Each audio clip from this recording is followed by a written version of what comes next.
Episode 3951, Prepare the Way.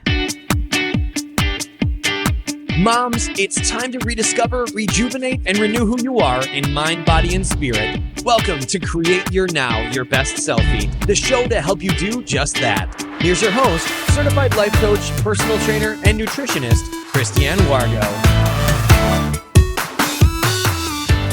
Happy day. I hope you're having a fabulous end to your week. Can you believe it? Yes, the weekend has arrived. It's Friday. Raise the roof. It's time for happy dancing. And guess what? More football. Yes, it is. But before that, we got to talk about kids. Oh, I know. Why are they always around? Prepare the way. For those of you who are brand new to Create Your Now, welcome to this incredible family. I'm so delighted of your presence. If you already haven't had the opportunity, you want to head on over to createyournow.com, where you can learn more and sign up for the Kisses newsletter, the Keep It Simple strategy, everyday solutions to live, love, and impact. Well, this episode is brought to you by AIM, inspiring connection and community. Before we jump in too fast, first off, are you staying warm? We got this cold front coming in with snow and sleet and rain, and every hour and a half to 2 hours, the whole weather forecast changes. I have no idea. So if for some reason you don't see me or hear me, I should say more specifically, here, and all of a sudden you're like, well, there's not an episode. Maybe there's not another episode. We might have some down areas. So just go back and listen to some other episodes. We have almost 4,000 to listen to. So I think you have a few to choose from, but hopefully that won't be the case. I want to be here for you every single day. And if I can, even if I jump on for just 5 minutes, maybe I will do that to let you know kind of the craziness that's happening, or maybe not. You know, sometimes we wrap ourselves around this whole idea of, oh, this is what's going to happen. And we work ourselves up to really nothing. But in the meantime, it's like our blood pressure's raising. We don't know what to do. And we kind of do that as a parent. It's like, oh, this is going to be awesome. And all of a sudden we have the child and we're like, what do we do now? Somehow you make it through. You do your best. Hopefully you have great people you can rely on.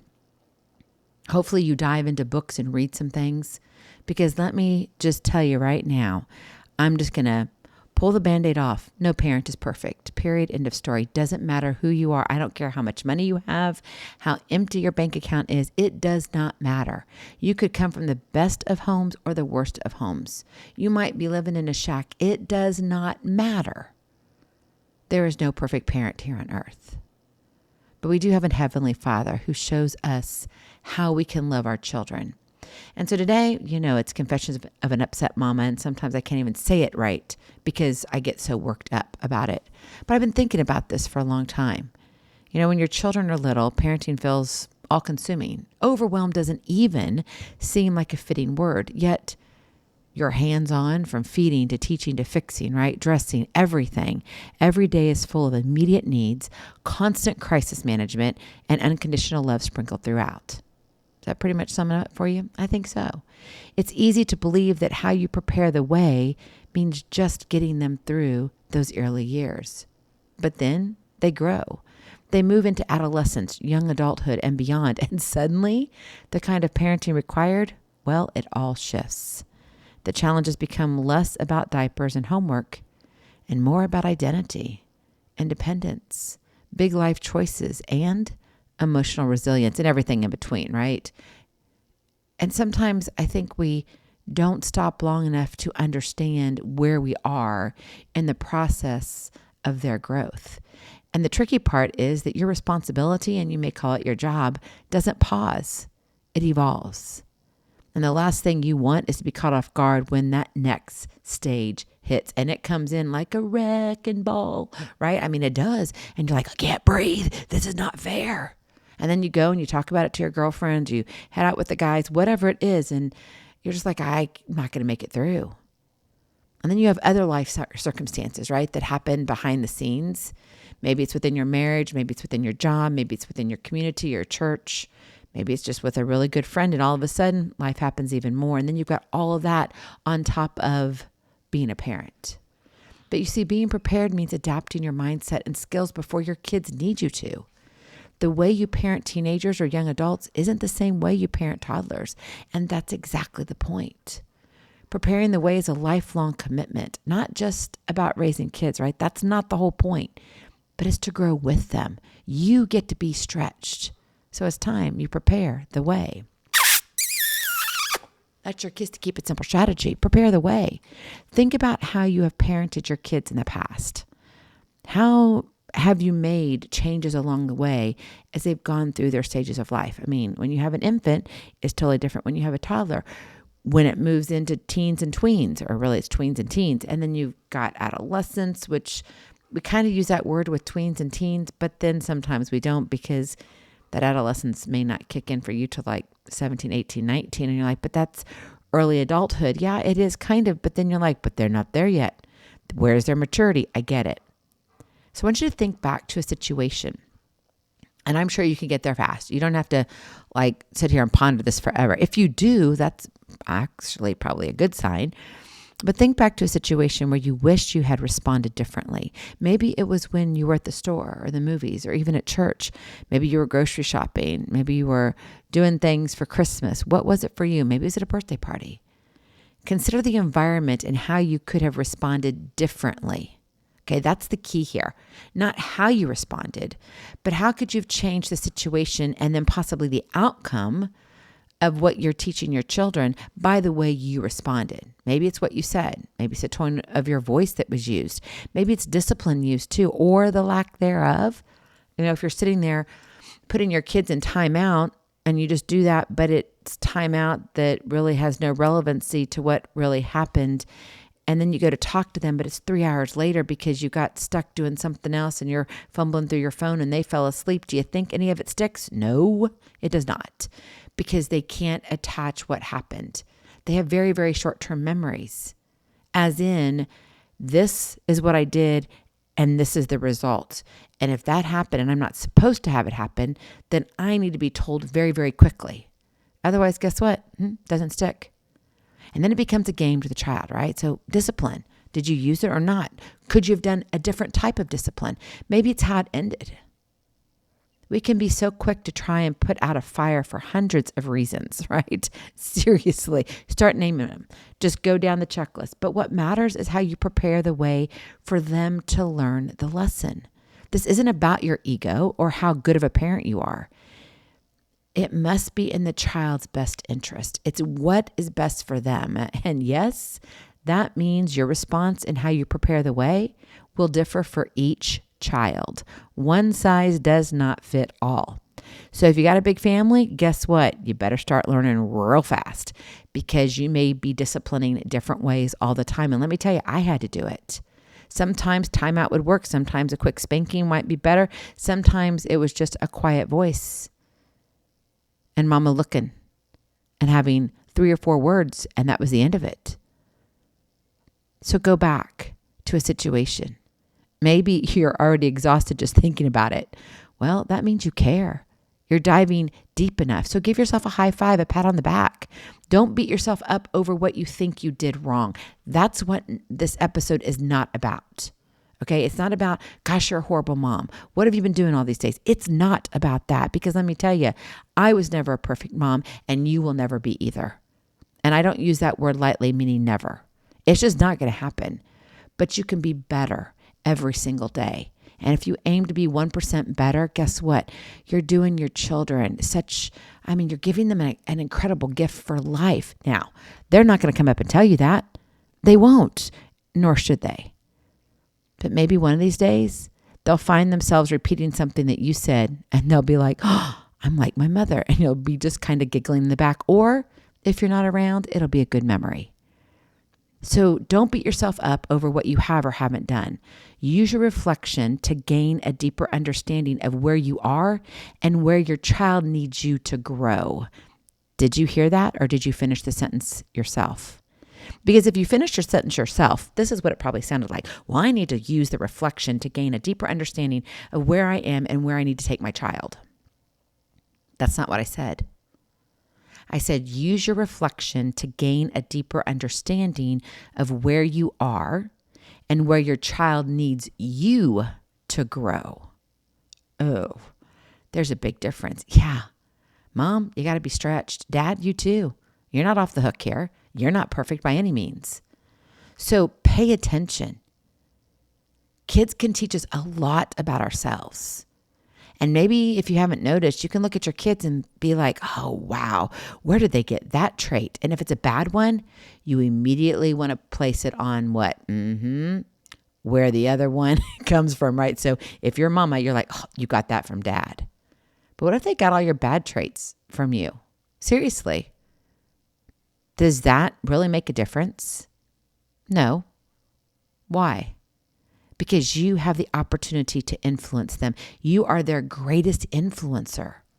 So don't hold back your skills and what you need to learn because you think you can't become. You can. So don't give up.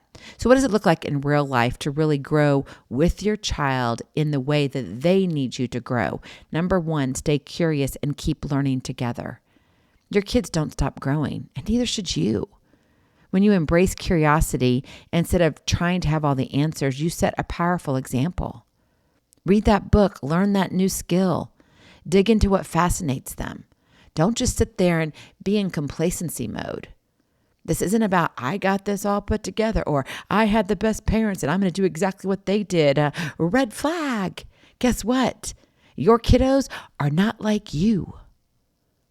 You're raising kids actually in a time that's totally different than you were raised. I don't care when technology came into it. There's a difference.